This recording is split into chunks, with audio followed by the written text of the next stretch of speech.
Merci, madame, de cette exploration rarement faite et très fouillée, qui m'a paru très convaincante. Mais c'est vraiment du cousu humain et de la belle dentelle. Vraiment, mes compliments. C'est extrêmement intéressant. On n'a pas hésité hein, dans ce domaine des associés indéfiniment responsables le jour où on a dit que l'accès aux juges leur donnait le droit de revenir devant le juge d'ouverture de la procédure collective alors qu'ils étaient censés être représentés. Alors la Cour de cassation peut imaginer beaucoup de choses.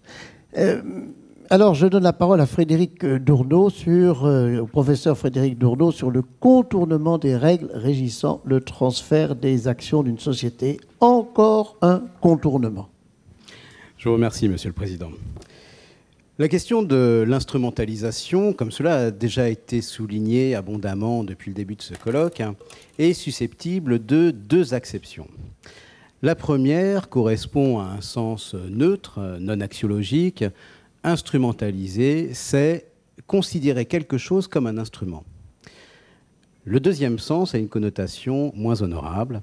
Instrumentaliser, c'est utiliser à des fins détournées. C'est précisément cette dualité du terme instrumentalisé qui a guidé le choix du sujet de mon intervention, le contournement des règles régissant le transfert des actions d'une société. En effet, de très nombreuses règles, et peut-être trop d'ailleurs, régissent le transfert des titres d'une société, qu'elles relèvent du droit des sociétés, du droit des contrats, du droit des marchés réglementés. Et quelle qu'en soit la nature, toutes ont en commun d'entraver la liberté de transfert des actions d'une société. Aussi, naturellement, nombreux sont ceux qui souhaitent s'en affranchir, sans pour autant aller jusqu'à les violer. Ces contournements reposent sur la mise en œuvre de moyens qui instrumentalisent soit le patrimoine de la société, soit les biens que constituent les titres d'une société. Pour autant, tout contournement des règles n'est pas forcément frauduleux. Il y a des moyens répréhensibles et des moyens licites pour éviter l'application de la loi. Toute la difficulté, bien sûr, est de savoir où le contournement habile cesse et où le contournement frauduleux commence.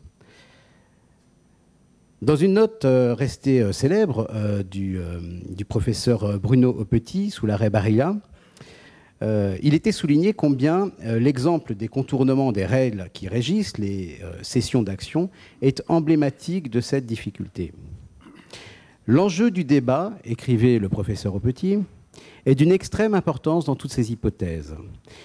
Une conception extensive de la fraude conduit à mettre en péril la liberté et la sécurité contractuelle. À l'inverse, une acception trop restrictive de la fraude risque de provoquer la mise en échec systématique des règles de droit, qu'elles soient d'ailleurs générales ou individuelles. Dès lors, s'interrogeait-il, comment établir une ligne de partage entre habileté et fraude ? Eh bien, l'objet de cette intervention est précisément de tenter de répondre à cette question.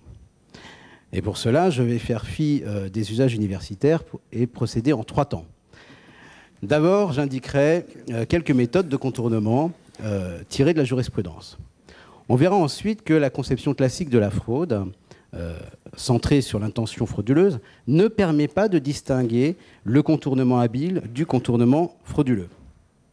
Enfin, dans un dernier temps, j'insisterai justement sur la nécessité de recourir à une appréhension non intentionnelle, objective donc, de la fraude, seule à même de conférer une rigueur et une prévisibilité suffisante à cette fameuse distinction de la fraude et de l'habileté. En premier lieu, donc, il importe de présenter quelques méthodes de contournement des règles régissant le transfert des titres d'une société. La jurisprudence offre de nombreuses illustrations de contournement et il serait bien sûr assez fastidieux de les recenser toutes. On ne va évoquer que 2 séries d'hypothèses, des hypothèses paradigmatiques. D'une part, les contournements réalisés par l'intermédiaire d'une société et d'autre part, les contournements réalisés par le recours à des produits dérivés. Les contournements réalisés par l'intermédiaire d'une société, d'une part, sont sans doute les plus fréquents. Alors, ce type de contournement confirme largement ce que la poliorcétique, c'est-à-dire l'art d'assiéger et de prendre les villes, nous enseigne depuis l'Antiquité et depuis le cheval de Troie, à savoir, il n'y a pas de muraille suffisamment solide pour résister à l'action d'une complicité de l'intérieur. Et deux variantes sont possibles selon que l'interposition de la société est provoquée ou simplement exploitée. Une première variante consiste à transférer les actions de la société cible par l'intermédiaire d'une société déjà actionnaire de la cible. L'intérêt de ce procédé est généralement de tourner un droit d'agrément prévu en cas de cession à un tiers. Et ce moyen, on le sait, a été illustré dans un arrêt célèbre, le célèbre arrêt Barilla, rendu par la Chambre commerciale le 27 juin 1989. Dans cette affaire, la clause d'agrément était prévue par les statuts d'une holding. La manœuvre a consisté à procéder en deux temps. D'abord, le cédant a vendu sa participation dans cette holding à une autre société qui était déjà actionnaire de la holding et qui présentait l'avantage d'être contrôlée par le cédant. Cette première cession était dispensée d'agrément. Puis, le cédant a ensuite vendu à Barilla la totalité des actions de cette société qui comprenait donc, à l'intérieur de son patrimoine, les actions de la holding. La Cour de cassation a confirmé que le champ d'application de la clause d'agrément avait été frauduleusement éludé par cette interposition provoquée. Une deuxième variante de contournement consiste à acquérir indirectement les actions de la société cible en prenant le contrôle d'une ou de plusieurs des sociétés actionnaires de la cible. Et dans ce cas, l'interposition est exploitée. Cette approche a été mise en œuvre dans l'affaire du Midi Libre. On se souvient que pour s'emparer de la société du journal Le Midi Libre, le groupe Hersan, qui savait se heurter à un refus d'agrément avec une quasi-certitude, le groupe Hersan avait opté pour une stratégie de contournement qui consistait à prendre le contrôle de deux sociétés actionnaires de la société du journal. La Cour de cassation, dans un arrêt du 13 décembre 1994, a confirmé l'absence de fraude. Et plus récemment, dans l'arrêt Mongoal du 15 septembre 2009, une manœuvre identique a été considérée également comme valable, mais cette fois, elle a permis d'éviter de donner prise à un droit de préemption contenu dans un pacte d'actionnaires. En revanche, le même procédé a été considéré comme frauduleux dans le cas d'une société financière qui avait pris le contrôle d'une société actionnaire de la société cible afin de monter progressivement dans le capital de cette dernière et dans le seul but de démanteler son important patrimoine immobilier. Et la Cour de cassation, dans un arrêt du 25 avril 2006, rendu sous votre présidence, société matérielle, Le Matériel, Ondia, confirma l'existence de la fraude retenue par les juges du fond. Donc on le voit, l'intermédiaire d'une société actionnaire est un moyen, somme toute, assez classique de contourner des clauses d'agrément. Des clauses d'agrément, des clauses de préférence ou des clauses de préemption. Plus ingénieuses, assurément, sont toutes les manœuvres qui sont fondées sur l'utilisation de produits dérivés. Les contournements réalisés par le recours à des produits dérivés, d'autre part, sont apparus avec l'essor de ces instruments financiers. Et l'actualité a souligné tout l'intérêt de ces produits dérivés pour entrer clandestinement dans le capital d'une société cotée sans donner prise aux obligations d'information du marché, et notamment aux fameuses obligations de déclaration de franchissement de seuil. Alors on a bien sûr en tête l'affaire LVMH Hermès, très médiatisée et qui vient de trouver il y a quelques semaines un épilogue transactionnel. Mais la même technique avait été précédemment utilisée par Wendel pour entrer dans le capital de Saint-Gobain. Et dans les deux cas, il avait été utilisé des swaps, c'est-à-dire une variété de produits dérivés qui permettent de répliquer économiquement les performances d'un actif sous-jacent, comme les titres d'une société, sans avoir à en acquérir la propriété. Ces swaps, dans les deux espèces, devaient normalement avoir un dénouement strictement monétaire. Ils n'avaient pas vocation à donner accès au capital de la société. Donc, a priori, il s'agissait simplement d'opérations spéculatives. Mais les banques avec lesquelles ces contrats avaient été passés devaient acquérir en couverture les titres des sociétés concernées par ces produits dérivés. Et c'est précisément grâce à ces couvertures que les bénéficiaires ont pu entrer subrepticement au capital des sociétés visées. Ainsi, dans le cas de LVMH, des avenants aux contrats de swap signés avec les banques ont permis de remplacer in extremis le dénouement en argent par un dénouement en titre, c'est-à-dire par une livraison physique des actions Hermès. Presque le même mode opératoire dans le cas Wendel, le dénouement monétaire des dérivés a conduit les banques à relâcher sur le marché des actions.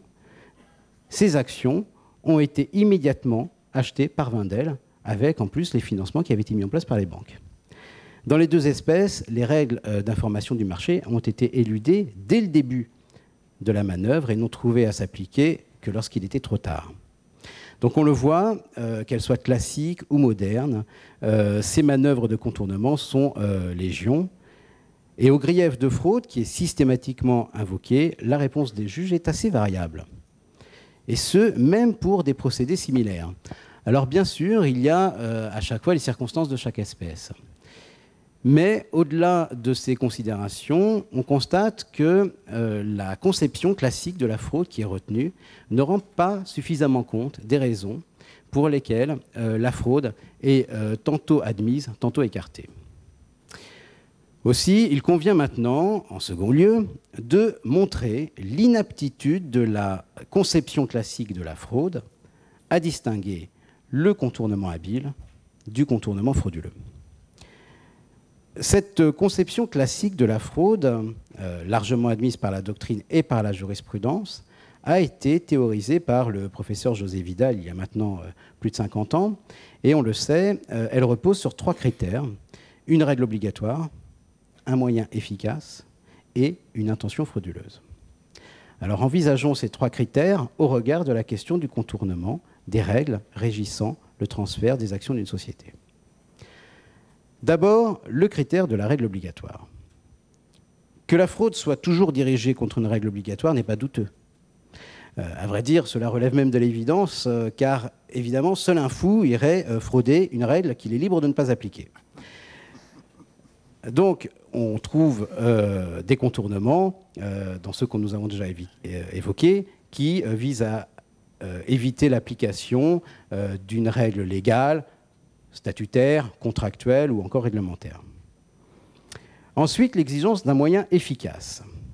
Il s'agit de la capacité du moyen employé à produire un résultat qui ne peut être considéré comme illicite, ou du moins qui n'est pas susceptible d'être remis en cause.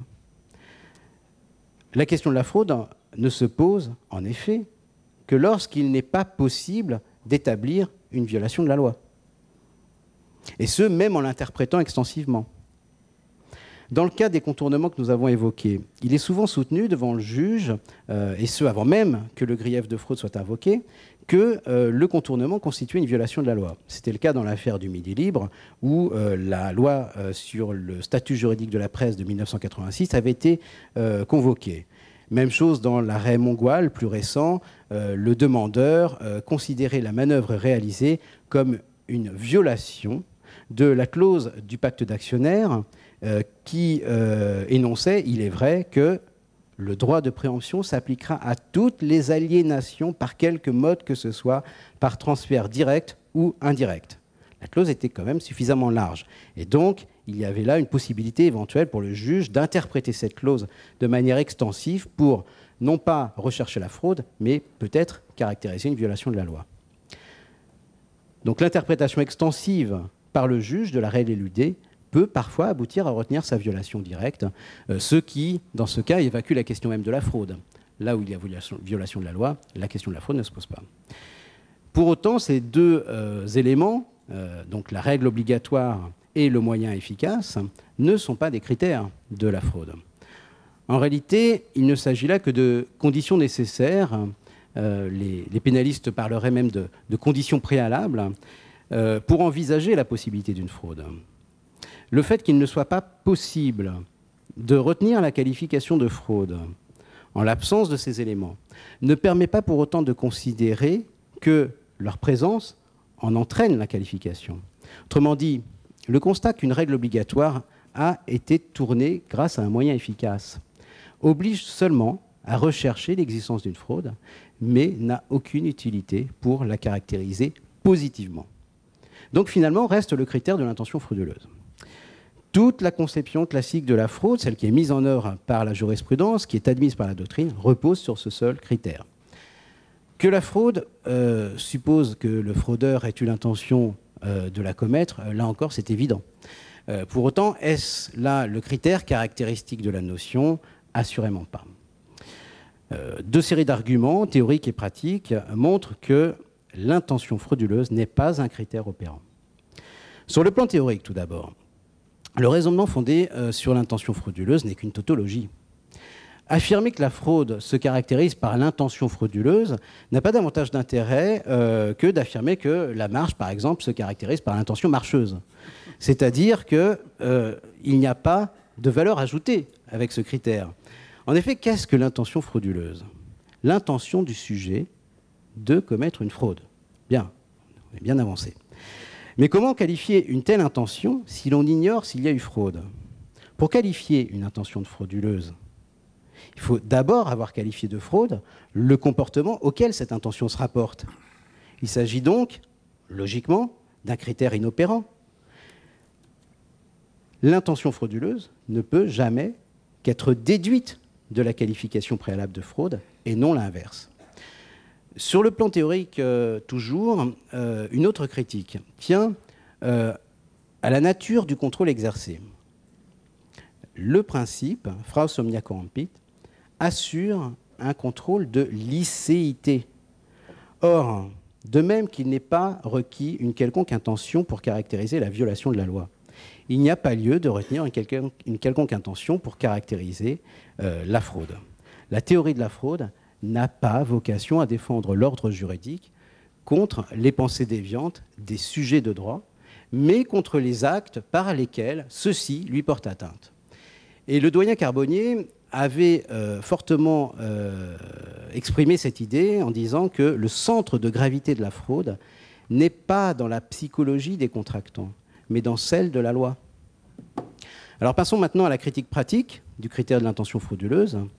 Et pour cela, on va envisager quelques-unes des affaires que nous avons évoquées. On va les passer en revue pour se poser la question de savoir si on retrouve cette intention frauduleuse. Que constate-t-on? On constate que dans toutes les espèces n'ayant pas été qualifiées de frauduleuses, on peut déceler la même intention d'éluder la règle obligatoire que dans celles ayant été qualifiées de frauduleuses.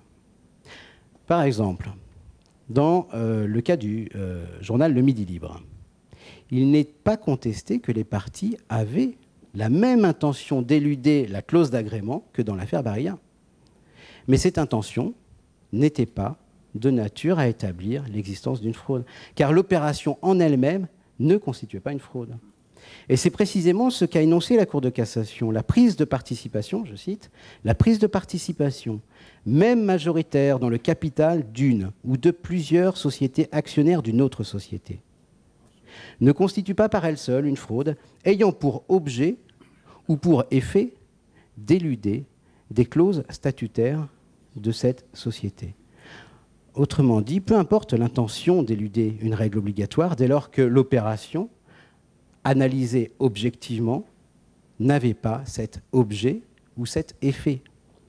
Et on pourrait multiplier les exemples de contournements jugés simplement habiles et dans lesquels, pourtant, l'intention d'éluder la loi était bien présente. L'important est surtout de constater que l'intention frauduleuse est aussi inopérante pour caractériser la fraude que pour la distinguer de l'habileté. Et d'ailleurs, paradoxalement, même la doctrine qui soutient le critère de l'intention frauduleuse le reconnaît. C'est-à-dire, même cette doctrine reconnaît qu'une différence de la fraude et de l'habileté fondée sur l'intensité de l'intention frauduleuse n'est pas praticable.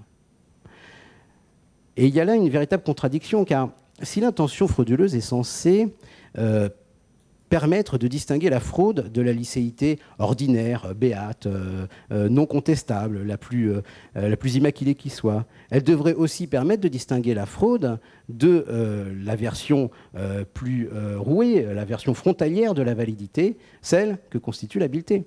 Or, ce n'est pas le cas. Donc, pour apporter une réponse à notre question de la distinction du contournement habile et du contournement frauduleux, il faut appréhender autrement la fraude, c'est-à-dire passer à une conception qui ne soit pas intentionnelle. Dans le dernier temps de mon intervention, il me reste à montrer l'intérêt justement d'appliquer une approche non intentionnelle de la fraude à la question du contournement des règles régissant le transfert des actions d'une société. Il ne s'agit pas bien sûr de développer ici toute une théorie objective de la fraude. J'indique seulement que la fraude se caractérise toujours par deux éléments constants, un moyen qui permet d'atteindre le résultat frauduleux et le résultat frauduleux en lui-même. Le moyen de fraude, d'une part, n'est jamais neutre, ni même anodin, du fait qu'il a pour rôle de soustraire un rapport de droit à la loi normalement compétente. L'action qui a été menée pour modifier l'ordre initial, le modeler, pour atteindre le résultat souhaité, cette action laisse des traces. Et cette perturbation du cours des choses, même insensible, même très subtile, se signale toujours par la singularité d'un ou de plusieurs indices, des petits cailloux qui sont laissés par le fraudeur, qui ressortent plus ou moins confusément de la situation. Alors certes, le moyen est licite, par hypothèse, afin d'être efficace, mais il n'en est pas moins anormal, suspect, soit par nature, soit par ses modalités, soit encore par le contexte dans lequel il s'inscrit. Et dans l'affaire Barilla, par exemple, la normalité du moyen tenait au mode opératoire qui consistait à interposer délibérément une société déjà actionnaire pour éluder l'agrément.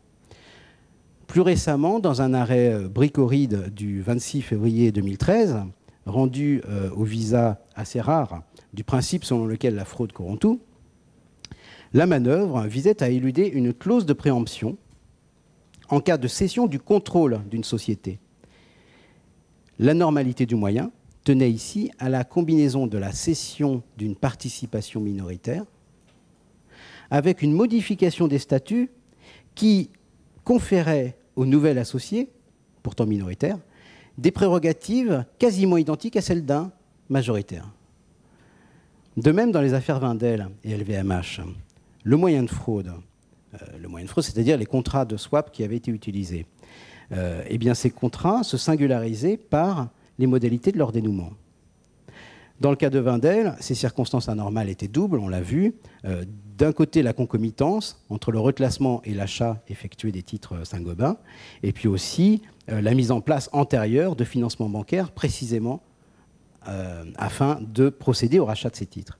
Et dans le cas de LVMH, la normalité du moyen tenait, quant à elle, à la conclusion d'avenants avec les banques pour changer in extremis le dénouement qui était prévu en argent et le remplacer par des titres Hermès. Mais un moyen anormal n'est pas suffisant pour retenir la fraude. Il peut encore ne s'agir que d'habileté. Et pour que la fraude soit caractérisée, il faut aussi établir que le résultat atteint a permis d'éluder substantiellement la loi qui avait vocation à régir l'opération. Ce résultat frauduleux, d'autre part, suppose que la réalité de la situation examinée corresponde à la présupposition de la loi. Alors cette notion de présupposition de la loi, qui est assez peu étudiée, a été développée par Henri Motulski dans ses principes d'une réalisation méthodique du droit privé. Et la présupposition de la loi est en fait tout simplement la situation type, l'hypothèse de référence à laquelle la loi, enfin toute norme, attache son effet juridique.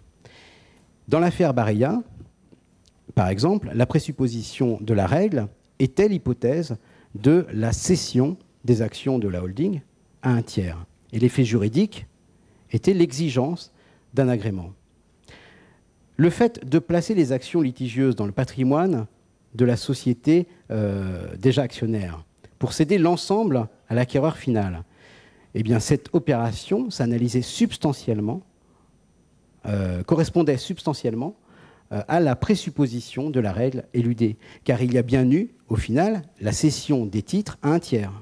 Au contraire, dans l'affaire Midi Libre, il n'y avait qu'une opération habile, car à aucun moment, les actions du journal Le Midi Libre n'ont changé de main. Seuls les titres du capital des sociétés actionnaires ont été acquis. Et donc, il n'y avait plus de correspondance avec la présupposition de la règle, de sorte que la fraude devait être logiquement écartée. De même encore, dans l'affaire LVMH, il n'était pas douteux que la fraude aurait également été retenue, si bien sûr la transaction n'était pas intervenue, même si c'est toujours un petit peu hasardeux de préjuger d'une solution de justice, mais c'est vraisemblable. La décision de la commission des sanctions de l'AMF, le 25 juin 2013, montrait sans ambiguïté que dès l'origine, LVMH visait un dénouement en titre. Et l'opération s'analysait donc dès l'origine en une prise de participation dans le capital d'une société cotée, ce qui correspond exactement à la présupposition de la règle éludée. Et telle était d'ailleurs la solution qui a été retenue, cette fois-ci par la Cour d'appel de Paris dans l'affaire Wendel, Cour d'appel qui, dans un arrêt du 31 mai 2012, a confirmé que le mécanisme incriminé, mis en œuvre, l'avait été dans des conditions constituant un contournement déloyal des prescriptions destinées à garantir l'information financière, indispensable au bon fonctionnement du marché, et révélant ainsi une fraude à la loi. Au terme de cette intervention, l'exemple du contournement des règles régissant le transfert des actions d'une société a permis de souligner l'incapacité de la conception intentionnelle classique de la fraude à distinguer le contournement frauduleux du contournement habile. Si la fraude n'était qu'affaire d'intention frauduleuse, la recherche de cette intention ne relèverait que du pouvoir souverain des juges du fond. Mais la Cour de cassation ne s'est jamais résolue à n'y voir qu'une simple question de fait. Elle contrôle à juste titre la qualification juridique de fraude, preuve que la notion ne se dissout pas totalement dans le fait. L'analyse de la jurisprudence montre en réalité que l'appréhension de la fraude par les juges s'opère de manière très fine et objective. Et c'est heureux, car la distinction du frauduleux et de l'habile est fondamentale. Elle doit permettre de préciser a priori et exactement les limites de ce que l'ordre juridique autorise ou réprouve. Il s'agit donc là non seulement d'un impératif de sécurité juridique, mais également d'un impératif de liberté. Je vous remercie.